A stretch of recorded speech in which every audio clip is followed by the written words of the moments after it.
Good evening, and it's time for another episode of HC Highlanders Live.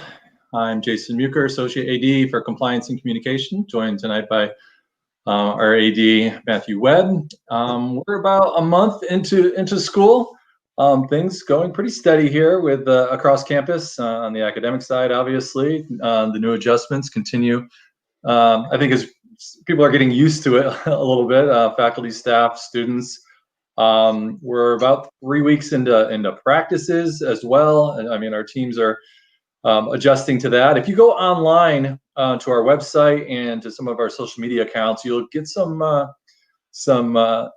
perspective of some of our coaches on what it's been like practicing in this COVID era with the big three of social distancing and masking and paying attention to hygiene, which is something everybody should pay attention to anyway. But so each of our coaches, we've done, today was men's soccer. Head coach Bobby McCall gave some awesome replies about what the team has been doing.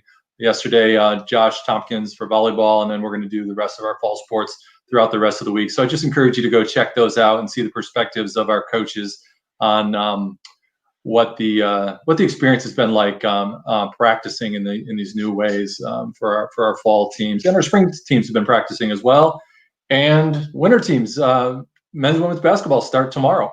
It's a 2 week earlier than normal practice, and conference is still trying to decide what's going on in the spring. Hopefully, some games going to be happening in a season for our winter teams as well, and we're just trying to get through the fall with these practices, and I'll let Dr. Webb explain a little bit of maybe what some of those practices look like, and he'll introduce our special guest too. So take it away.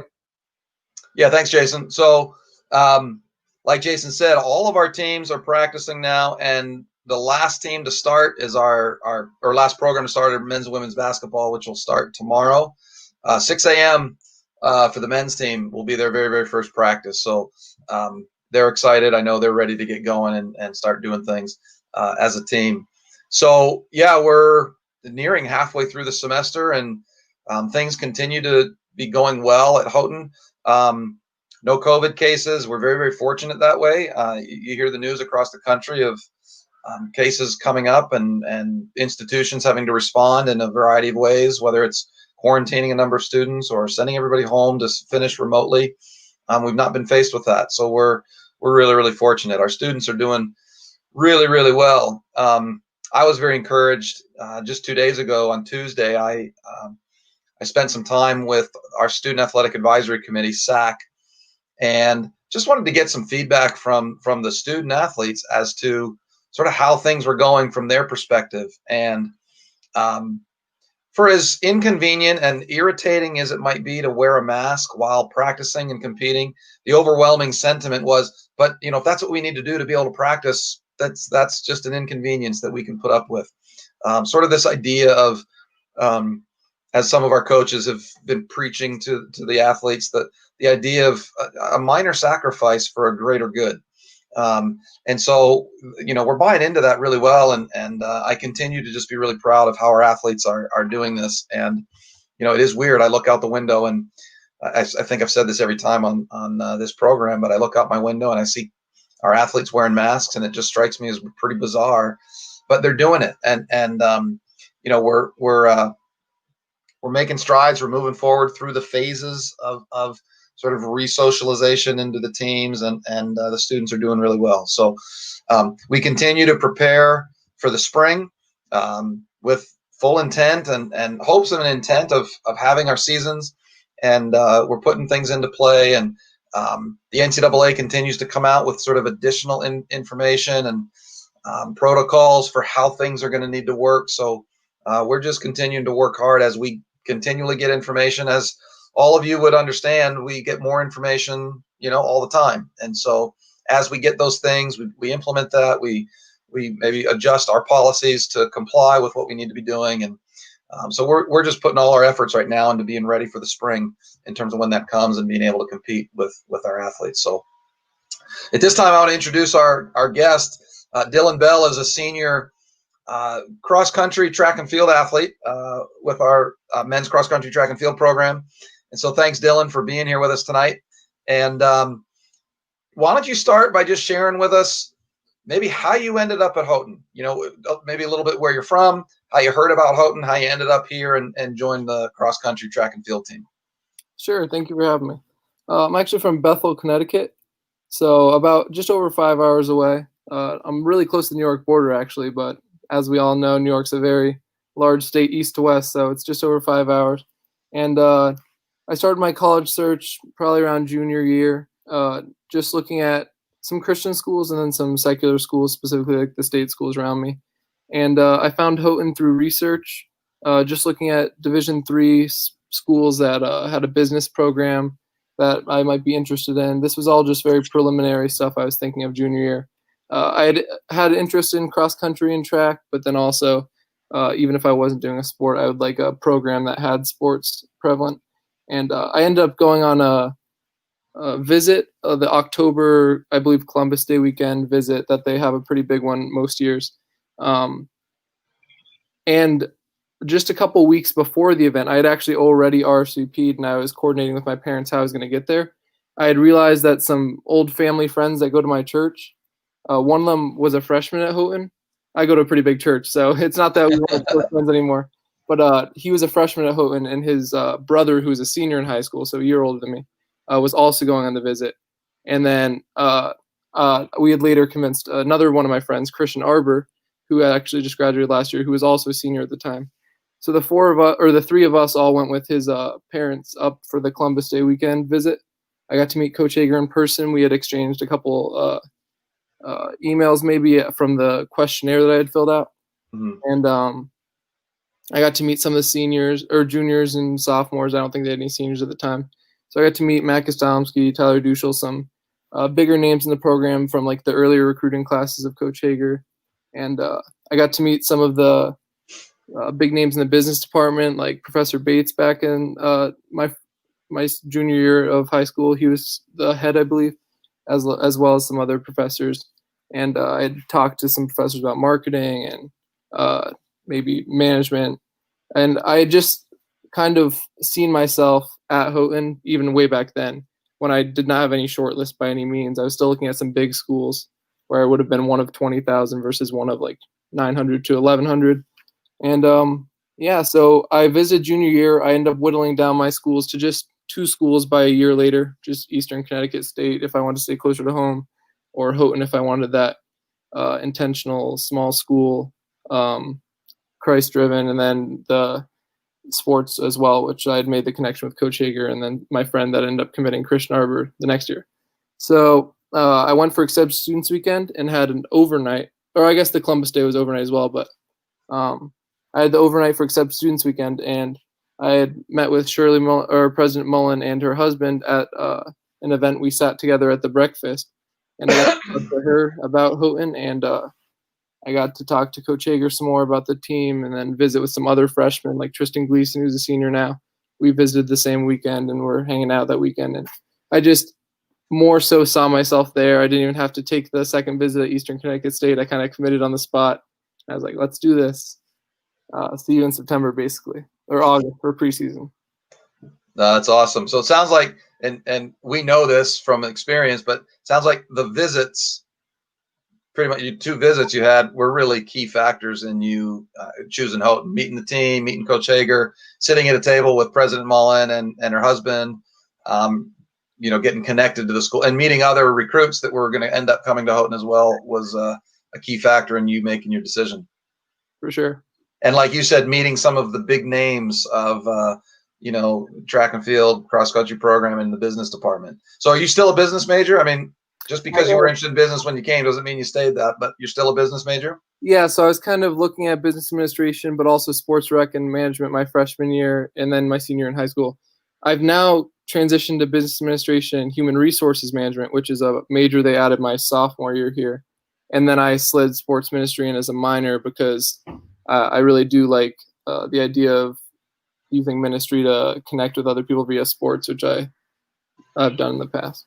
Yeah, very, very good. So what are your hopes, plans for after Houghton? I'm sure you love that question. It's your senior year, so get used to it. You're going to get that a lot. We're all here to Thanksgiving just next month. Nothing set in stone by any means. I've always been a very laid-back person. in my friend group, I think, the last one to commit to a college. Actually, I waited till March, right after accepted students weekend. I don't love to procrastinate. It's something that I typically do in a couple facets of life, I guess. But I'm definitely staying laid back in terms of opportunities. I've weighed coming back actually for 5th year if I wanted to do my MBA. I've definitely talked to Professor Rice about that program, just because a lot of people like going to human resources management, either like to get it right off the bat or maybe come back later for it. And Houghton just established that program, I believe, last year.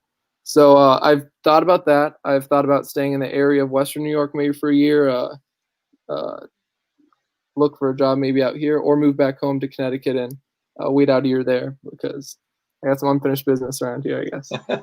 Well, we'll leave that for another conversation, but I do know, it's very likely, a lot of potential anyway, that given the pandemic and the impact on college sports, that you might have another whole year of eligibility to run. So if you were to come back as a grad student, you could continue to run for the cross country track and field team. So, so very, very good. So, talk to us a little bit about what it's like to be part of the team. What do you enjoy about being part of the cross and track and field program at Houghton, and running for Coach Hager and the other coaches that work with you in the program? Oh yeah, it's great.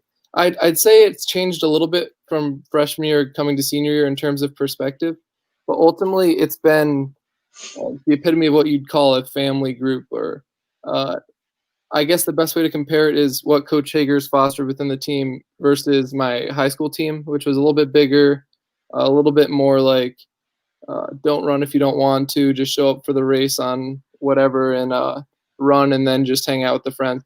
A lot more social in high school, with maybe less purpose and less structure.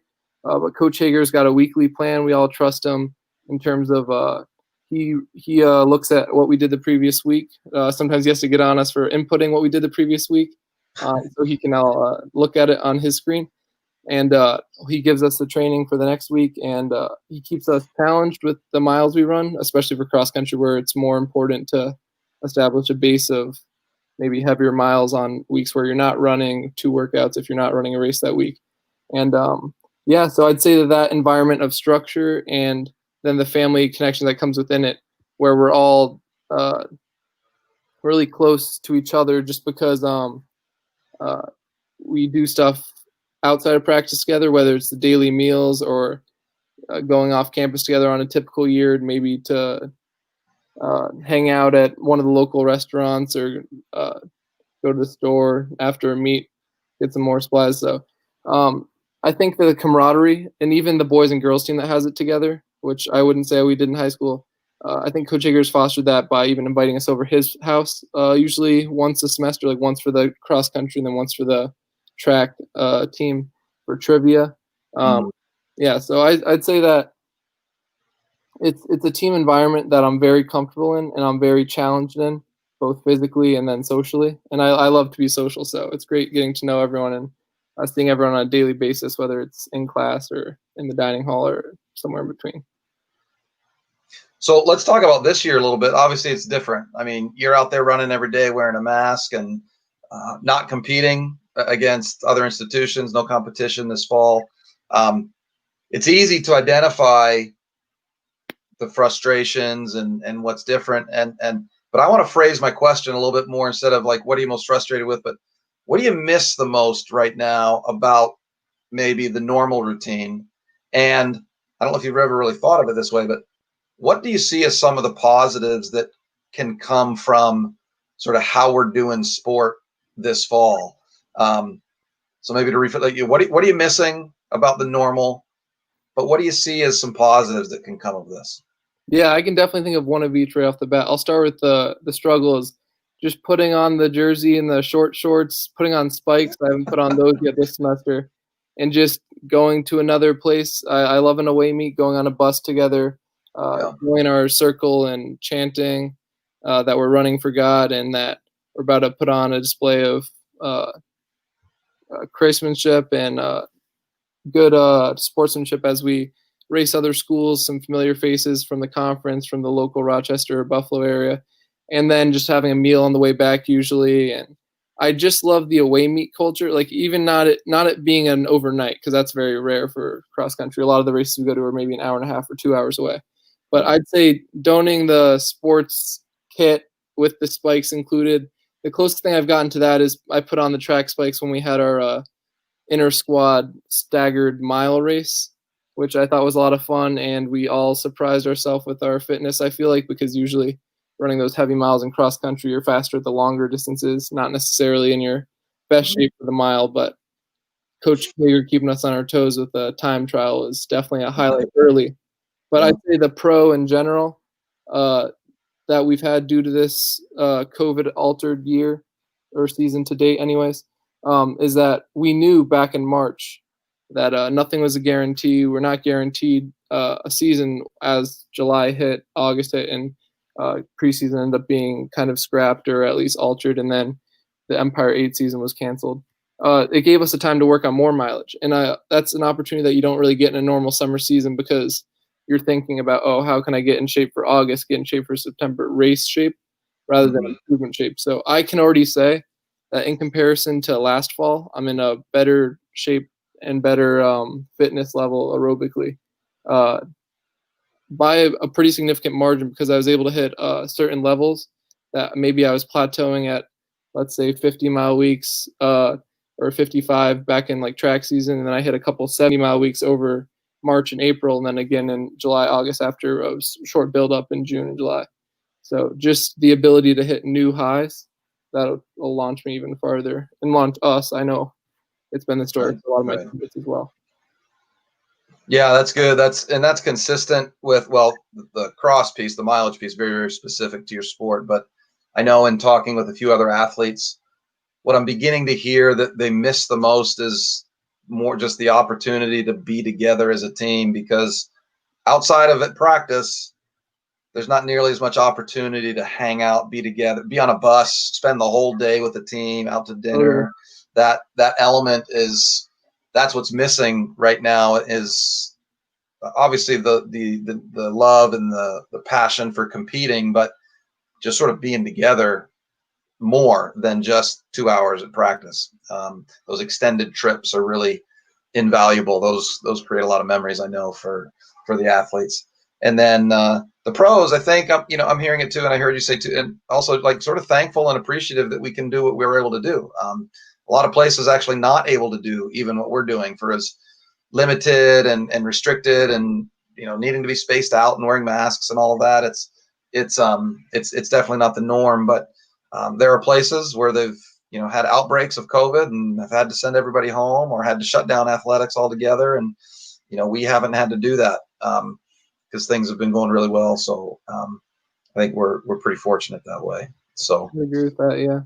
Well, Dillon, I also know we're going to go on a little tangent here. I know you're a sports buff, like extraordinaire, into statistics and all of that. So I'd be curious to hear, like, what's your favorite sport? What do you follow the closest? Maybe at the professional level or collegiate level, but what's your favorite sport to follow? Which sport do you know the most about? That's a tough question. Yeah, because I know a lot about the mainstream sports, and I have more people to talk about those with. I love me some basketball, football, both at the collegiate and pro level.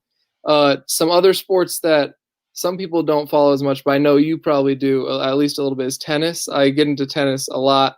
I have my favorites, Rafa Nadal for the world, and then on the U.S. side, Taylor Fritz is a younger guy that I like to follow. So I talk to recent graduate Dylan Schurer all the time about tennis because he lived across the hall from me last year.